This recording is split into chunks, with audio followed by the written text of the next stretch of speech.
жана сүйлөмүңүздүн арасында 1 секундта жашоо өзгөрүп кетиши мүмкүн дедиңиз го. Деги эле сиздин жашооңуздун өзгөрүүсүнө кайсы инсан, кайсы адам себепчи болду эле? Негизи ошол нерсени мен так айта албайт экенмин, билбейт экенмин, анткени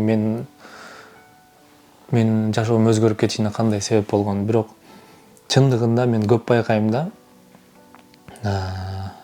Бирөөлөр менен деле мисалы үчүн маектешип калабыз. Ошол инсандар баягы кырсыкка кабылгандарга барганда же болбосо эмне болгондорун айтып бергенде айтат да. Биз ушундай эле жакшы ниет менен бир жерге баратканбыз. Жолдон эле мындай болуп, алдыбыздан машина чыга калды же болбосо ушундай боло калды дейт го.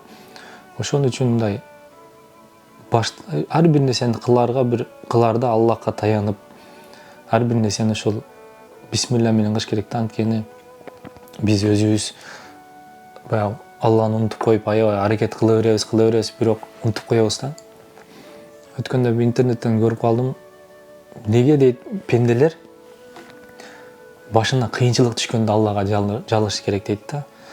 Болбой калганда, баягы тупикке келип калганда, башка эч нерсе кыла албай калганда Аллахка жалынабыз дейт да. Неге жакшы кезиңде сен сонун кезиңде, жыргап жүргөн кезиңде Аллага шүгүр кылбайсың дейт да. Ошон үчүн мен айтаар элем, жакшы учуруңузда көбүрөөк кылыңыз. Анткени Аллах Таала сен жакшы кезиңде эстеп калсаң, сенин жаман кезиңди эч качан тыштап койбойт да.